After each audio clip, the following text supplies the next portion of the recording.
এমনিতেই ধরেন পরিবেশটা কেমন ঘোলাটে করে হয়, জটিল মনে হয়। সাধারণভাবে মানুষ যারা আমাকে প্রশ্ন করে, আমি মনে করি আপনাদেরও প্রশ্ন করেন, কমন প্রশ্ন হচ্ছে, ভাই ভোট কি হবে, কীরকম অবস্থা দাঁড়াবে? মানে খুবই অবাক লাগে না? 10 মাসও যায়নি, আমরা এত রক্ত দিয়ে জীবন দিয়ে লড়াই করে একটা গণতান্ত্রিক দেশ সমাজ নির্মাণ করব, তার জন্য ভোটের দাবি করেছি। সেই ভোট হবে কি না সেটা সাধারণ মানুষের মধ্যে প্রশ্ন তৈরি করেছে। কেন? আমরা সবাই জানি, যদিও আমরা সবাই জাতীয় ঐক্যের উপরে জোর দিচ্ছি, জাতীয় ঐক্যের উপরে অনেক কথা বলছি, কিন্তু সেই ঐক্যের প্রিন্সিপালগুলো মেনটেন করে কথাবার্তা বলছি না। প্রথম কথা আমি বলি, আপনি 3 মাস পরে নির্বাচন করবেন আর আজকে জাতীয় ঐক্যের কথা বলবেন, এটা একটা মিসনোমারের মতো। স্টেটমেন্টটাই খুব ভুল। যখন ভোটের ব্যাপার দাঁড়াবে তখন আমি দাঁড়াবো, আমার বিপক্ষে রেজওয়ান দাঁড়াবে। রেজওয়ানের সাথে আমার যতদিনেরই সম্পর্ক হোক, যত সখ্যতা থাকুক, যতই তাকে ভালোবাসি, উনি আমার প্রতিদ্বন্দ্বিত। অতএব ওনার চাইতে যে আমি ভালো, আমি যোগ্য, উনি যে অনেক ভুল করেছেন, ওনার বেশ কিছু অপরাধও আছে, এরকম আমি বলবো।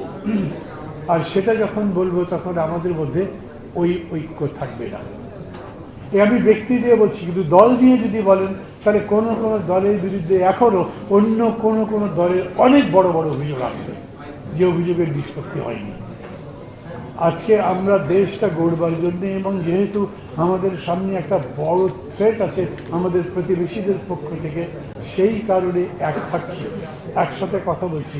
না হলে হয়তো পরস্পরের বিরুদ্ধেও আমরা এই ধরনের আক্রমণের তীর ছুটতে পারতাম। দুটো বিষয় বিবেচনা করতে হবে। এজেন্ডা যেটাই করেছেন তার ব্যাকগ্রাউন্ডে আছে আমাদের পাশে একটা প্রতিবেশী, যারা পতিত স্বৈরাচারকে আশ্রয় দিয়েছে, মদত দিচ্ছে, তাদেরকে সামনে যাবার জন্যে সব রকম সাহায্য সহযোগিতা করছে। খুবই অ্যালার্মিং আমার কাছে, পুশিন চালাচ্ছে। মানে পুশিন যে কোনো সময় ছোট স্কার্মিশ থেকে একটা খণ্ড ব্যাটল তৈরি করতে পারে, একসময় যুদ্ধ লাগাতে যেতে পারে এখান থেকে।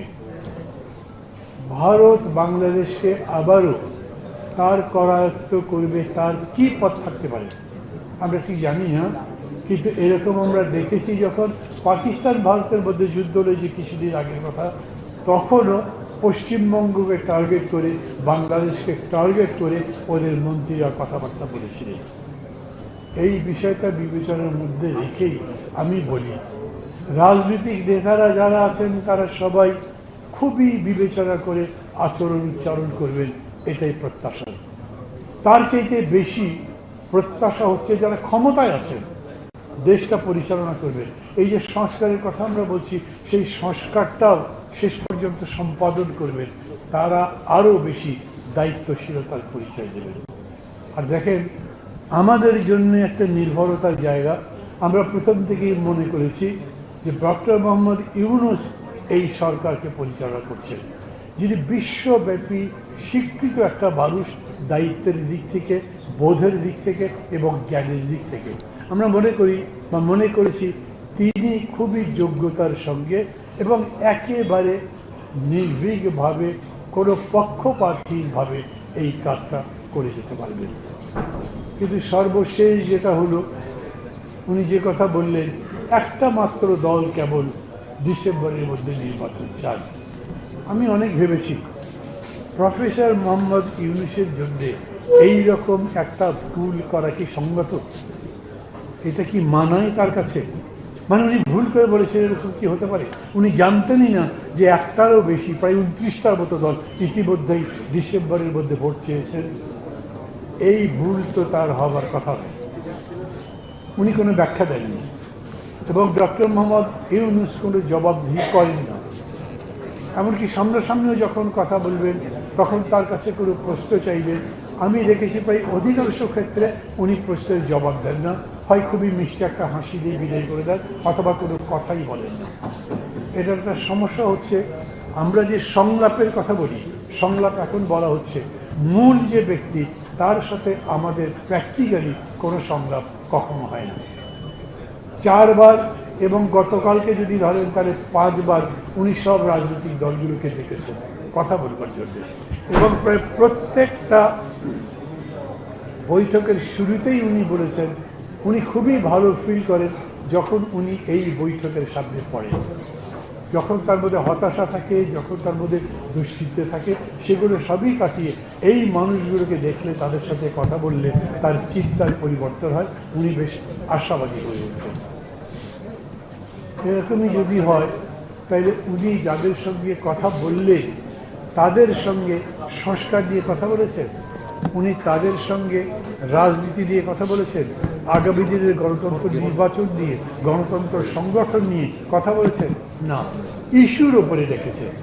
সেই ইস্যু হতে পারে শেখ মুজিবের জন্মদিন, সে ইস্যু হতে পারে সাম্প্রদায়িকতা, সে ইস্যু হতে পারে আগরতলাতে আমাদের এমবাসিকে, আমাদের হাই কমিশনকে যেরকম করে তারা আক্রমণ করেছে, এই ধরনের ইস্যু। আবার আমি বলছি কেবল ইস্যু নিয়ে ডেকেছেন, কিন্তু বিষয় নিয়ে অর্থাৎ রাজনীতির প্রশ্রয় তিনি ডাকেন নেই।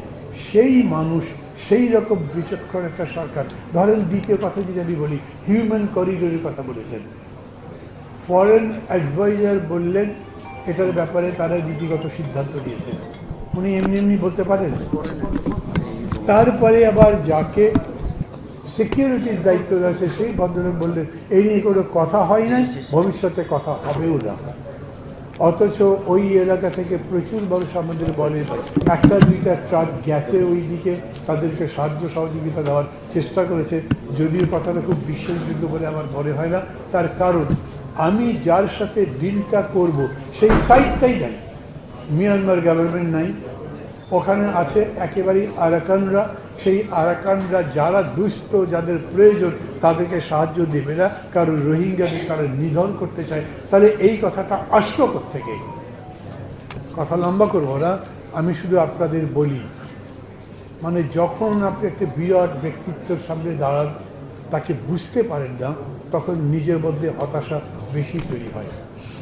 রাজনীতি যখন করছেন তখন না বুঝে তো করতে পারবেন না, রাজনীতি যখন পরিচালনা করছেন তখন পরিচালনা করবার মতো যথেষ্ট জ্ঞান আপনার মধ্যে না থাকলে আপনার নেতৃত্ব মানুষ শেষ পর্যন্ত মানবে না। আপনি যত বড় দল হন, যত বেশি শক্তি আপনার থাকুক, একটা ভুল নীতির উপরে রাজনীতি পরিচালনা করা যায় না। এই বিবেচনা থেকেই আমি বলতে চাই আমাদের সবারই এখন সতর্ক থাকা দরকার। চট্টগ্রাম পোর্ট নিয়ে আমি বড় কথা বলবো না, কেন এরকম পোর্ট ম্যানেজমেন্টের দায়িত্ব আমেরিকান অনেক পোর্টের জন্য ওরা দিয়েছে। সিঙ্গাপুর এত একটা পোর্ট সিটি, পোর্ট কান্ট্রি যেরকম করে বলেন, সেই দেশেরও বিখ্যাত সব পোর্ট বিদেশি কোম্পানিরা মেইনটেন করে।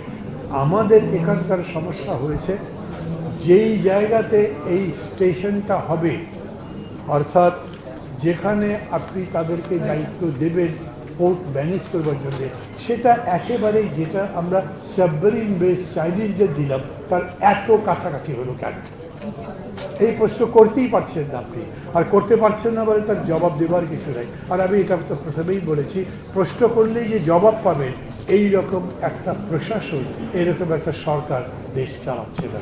অতএব সামগ্রিক এতগুলো প্রশ্নের মধ্যে সামনে থেকে আমরা যে খুব বুঝে শুনে চলতে পারবো তারা, কিন্তু আমি মনে করি সতর্ক থাকা দরকার।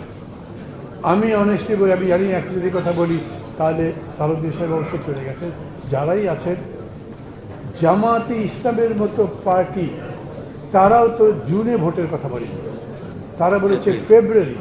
তার মানে হচ্ছে যে যেরকম করে বলা হয়েছে মেজর পলিটিক্যাল পার্টি কেউই আপনার জুনের ভোটের কথা বলছে না। তাহলে জুনের মতো একটা প্রতিকূল আবহাওয়ার মধ্যে ভোট করবার কথা তারা বলছেন কেন? এইটা বিবেচনা করেই আমাদেরকে সতর্ক থাকা দরকার, ঐক্যবদ্ধ থাকা দরকার। এর সাথে সাথে আমাদের প্রতিবেশী যারা আছে, আমাদের আরও পাল্টা যা হতে পারে সেগুলো খেয়াল রেখে আমাদের ঐক্যটা বেশি দরকার। এই কথা বলে আমি আমার কথা শেষ করতে চাই। ভালো থাকবেন সবাই, খোদা হাফেজ।